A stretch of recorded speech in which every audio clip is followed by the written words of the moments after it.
Hi hello ನಮಸ್ಕಾರ, ನಾನು ನಂದನ್. ನೀವು ನೋಡ್ತಾ ಇದ್ದೀರಾ ನಮ್ಮಿಷ್ಟ. ಸ್ನೇಹಿತರೆ, ಆತನನ್ನು ಅಭಿಮನ್ಯುವಿನ ಉತ್ತರಾಧಿಕಾರಿ ಅಂತಲೇ ಕನ್ಸಿಡರ್ ಮಾಡಿದ್ರು. ಹಾಗೆ ಅಭಿಮನ್ಯು ಪಾಲ್ಗೊಳ್ತಕ್ಕಂಥ ಪ್ರತಿಯೊಂದು ಕಾರ್ಯಾಚರಣೆಯಲ್ಲೂ ಸಹ ಅಭಿಮನ್ಯುವಿನ ಜೊತೆ ಹೆಗಲು ಕೊಟ್ಟು ನಿಲ್ತಾ ಇದ್ದ. ಹಾಗೆ ಅವನ ಎತ್ತರ ಮತ್ತು ಗಜಗಾಂಭೀರ್ಯ ನೋಡಿ ಇವನು ಭವಿಷ್ಯದ ಅಂಬಾರಿ ಆನೆ ಅಂತಲೇ ತೀರ್ಮಾನಕ್ಕೆ ಬಂದಿರ್ತಾರೆ. ಆದರೆ ಅವತ್ತು ಕಾಡಿನಲ್ಲಿ ನಡೆದ ಆ ಒಂದು ಘಟನೆಯಿಂದ ನಕ್ಷತ್ರದಂತೆ ಮಿಂಚಿ ಮರೆಯಾಗಿ ಹೋಗ್ತಾನೆ ನಮ್ಮ ಗೋಪಾಲಸ್ವಾಮಿ. ಇವತ್ತಿನ ವಿಡಿಯೋದಲ್ಲಿ ನಮ್ಮ ಗೋಪಾಲಸ್ವಾಮಿಯ ಬಗ್ಗೆ ತಿಳಿಸ್ಕೊಡ್ತಕ್ಕಂಥ ಒಂದು ಸಣ್ಣ ಪ್ರಯತ್ನ ಮಾಡ್ತಾ ಇದ್ದೀನಿ. ಹಾಗೆ ಈ ಒಂದು ವಿಡಿಯೋ ಶುರು ಮಾಡೋದಕ್ಕಿಂತ ಮುಂಚೆ ನೀವಿನ್ನ ನಮ್ಮ ಚಾನಲ್ಗೆ ಸಬ್ಸ್ಕ್ರೈಬ್ ಆಗಿಲ್ಲ ಅಂತಂದರೆ ದಯವಿಟ್ಟು ಸಬ್ಸ್ಕ್ರೈಬ್ ಆಗಿ. ಹಾಗೆ ವಿಡಿಯೋ ಇಷ್ಟ ಆದರೆ ಲೈಕ್, ಶೇರ್, ಕಾಮೆಂಟ್ ಮಾಡಿ ಅಂತ ಹೇಳ್ತಾ ಬನ್ನಿ ಸ್ನೇಹಿತರೆ, ವಿಡಿಯೋ ಶುರು ಮಾಡೋಣ.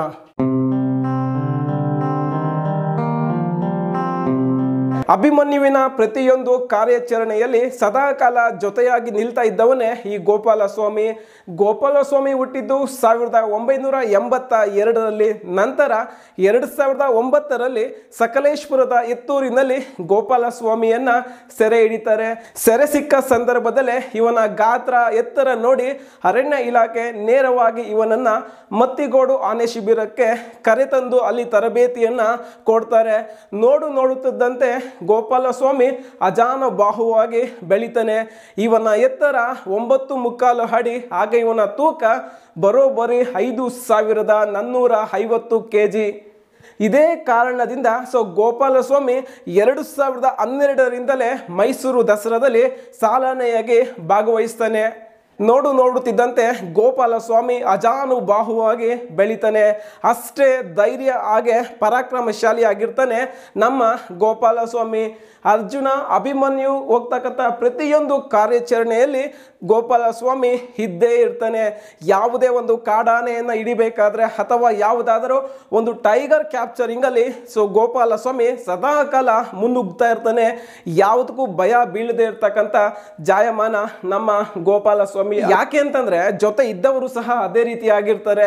ಒಬ್ರು ಅಜಾನುಬಾಹು ಗಜಗಾಂಭೀರ್ಯ ನಮ್ಮ ಅರ್ಜುನ, ಮತ್ತೊಬ್ರು ಕರ್ನಾಟಕದ AK-47 ಅಭಿಮನ್ಯು. ಸ್ನೇಹಿತರೆ, ಇವರಿಬ್ಬರ ಜೊತೆ ಬೆಳೆದ ಗೋಪಾಲಸ್ವಾಮಿ ಅದೇ ರೀತಿಯ ವ್ಯಕ್ತಿತ್ವವನ್ನ ಮೈಗೂಡಿಸಿಕೊಂಡಿರ್ತಾನೆ.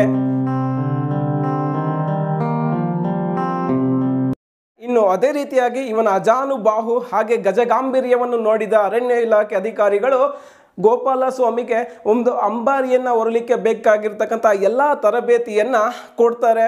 ಆದರೆ ಅವತ್ತು ಅರಣ್ಯ ಇಲಾಖೆ ಅಧಿಕಾರಿಗಳು ಗೋಪಾಲಸ್ವಾಮಿಯ ಬಗ್ಗೆ ಸಾವಿರಾರು ಕನಸುಗಳನ್ನು ಕಂಡಿದ್ರು. ಆದರೆ ಆ ಒಂದು ಘಟನೆ ಆ ಒಂದು ಎಲ್ಲ ಕನಸುಗಳನ್ನು ನುಚ್ಚು ನೂರು ಮಾಡ್ತು ಅಂತಲೇ ಹೇಳ್ಬೋದು. ಸ್ನೇಹಿತರೆ, ಅಜಾನುಬಾಹು ಮಹಾಪರಾಕ್ರಮಿಯಾದ ಗೋಪಾಲಸ್ವಾಮಿ 22 ನವೆಂಬರ್ 2022 ಮಂಗಳವಾರ ಇವತ್ತು ಮತ್ತಿಗೋಡು ಆನೆ ಶಿಬಿರದಿಂದ ನೇರವಾಗಿ ಕಾಡಿಗೆ ಹೋಗ್ತಾ ಇದ್ದಾನೆ. ಸಾಮಾನ್ಯವಾಗಿ ಈ ಒಂದು ಆನೆ ಶಿಬಿರಗಳಲ್ಲಿ ಆನೆಗಳನ್ನು ರಾತ್ರಿ ಸಮಯದಲ್ಲಿ ಇಟ್ಕೊಳ್ಳೋದಿಲ್ಲ, ಅವುಗಳನ್ನು ನೇರವಾಗಿ ಕಾಡಿನೊಳಗೆ ಬಿಡ್ತಾರೆ. ಇದು ಸಾಮಾನ್ಯವಾಗಿರ್ತಕ್ಕಂಥ ಒಂದು ಸಂಗತಿ. ಅದೇ ರೀತಿಯಾಗಿ ಅಂದು ಗೋಪಾಲಸ್ವಾಮಿ ಆ ಒಂದು ಮತ್ತಿಗೋಡು ಆನೆ ಶಿಬಿರದಿಂದ ಹೊರಗಡೆ ಹೋಗ್ತಾ ಇದ್ದಾನೆ. ಅಂದು ಅಂತಹ ಘೋರವಾದ ದುರ್ಘಟನೆ ಆಗುತ್ತೆ ಅಂತ ಯಾರಿಗೂ ಸಹ ತಿಳಿದಿರೋದಿಲ್ಲ. ಅಂದು ಗೋಪಾಲಸ್ವಾಮಿಯ ಹಣೆ ಬರಹ ಅಷ್ಟೇ ಇತ್ತೇನೋ.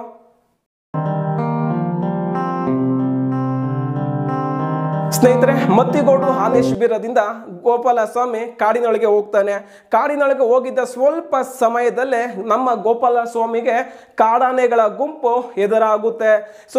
ನೋಡುತ್ತಿದ್ದಂತೆ ಆ ಒಂದು ಕಾಡಾನೆಗಳ ಗುಂಪಿನಿಂದ ಒಂದು ಮದವೇರಿದ ಆನೆ ನಮ್ಮ ಗೋಪಾಲಸ್ವಾಮಿಯ ಮೇಲೆ ದಾಳಿ ಮಾಡುತ್ತೆ. ನಮ್ಮ ಗೋಪಾಲಸ್ವಾಮಿ ಮೊದಲೇ ಮಹಾನ್ ಪರಾಕ್ರಮಿ, ಹಾಗೆ ಅಷ್ಟೇ ಧೈರ್ಯಶಾಲಿ. ಯಾವುದಕ್ಕೂ ಸಹ ಅವನು ಭಯ ಬೀಳ್ತಾನೆ ಇರಲಿಲ್ಲ. ಆ ಕಾಡಾನೆ ಜೊತೆ ಇವನು ತುಂಬ ವೀರಾವೇಶ ಹೋರಾಡ್ತಾ ಇದ್ದಾನೆ. ಹೌದು ಸ್ನೇಹಿತರೆ, ಆ ಒಂದು ಕಾಡಾನೆ ಮೊದಲೇ ಮದದಲ್ಲಿರುತ್ತೆ. ಹಾಗೆ ಆ ಒಂದು ಮದದಲ್ಲಿದ್ದ ಆನೆಗೆ ತುಂಬ ಟೆಂಪರ್ಮೆಂಟ್ ಅನ್ನೋದು ಸಹ ಹೆಚ್ಚಾಗಿರುತ್ತೆ. ಎದುರು ಎಷ್ಟು ದೊಡ್ಡ ಆನೆ ಇದ್ರೂ ಸಹ ಹೋರಾಡ್ತಕ್ಕಂಥ ಒಂದು ಧೈರ್ಯ ಆ ಒಂದು ಆನೆಗೂ ಸಹ ಇರುತ್ತೆ. ಈ ಎರಡು ಆನೆಗಳ ನಡುವೆ ಒಂದು ತೀವ್ರವಾದ ಒಂದು ಹೋರಾಟ ಅನ್ನೋದು ನಡೆಯುತ್ತೆ. ಆದ್ರೆ ನಮ್ಮ ಗೋಪಾಲ ಸ್ವಾಮಿ ಯಾವುದಕ್ಕೂ ಸಹ ಭಯ ಬೀಳದೆ ಆ ಒಂದು ಮದ ಗಜದ ಜೊತೆ ಹೋರಾಡ್ತಾ ಇದ್ದಾನೆ.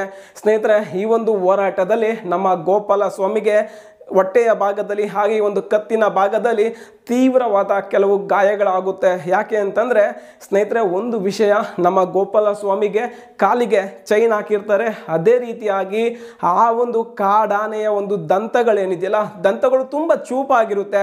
ಸೊ ಈ ದಾಳಿಯ ಸಂದರ್ಭದಲ್ಲಿ ನಮ್ಮ ಗೋಪಾಲ ಸ್ವಾಮಿಗೆ ಈ ಒಂದು ಹೊಟ್ಟೆಯ ಭಾಗದಲ್ಲಿ ಹಾಗೆ ಈ ಒಂದು ಕಾಲಿನ ಭಾಗಕ್ಕೆ ತೀವ್ರವಾದ ಒಂದು ಗಾಯಗಳಾಗುತ್ತೆ. ಸ್ನೇಹಿತರೆ, ಹೋರಾಟದ ನಂತರ ಗೋಪಾಲ ಸ್ವಾಮಿ ನೇರವಾಗಿ ಕ್ಯಾಂಪ್ಗೆ ವಾಪಸ್ ಆಗ್ತಾನೆ.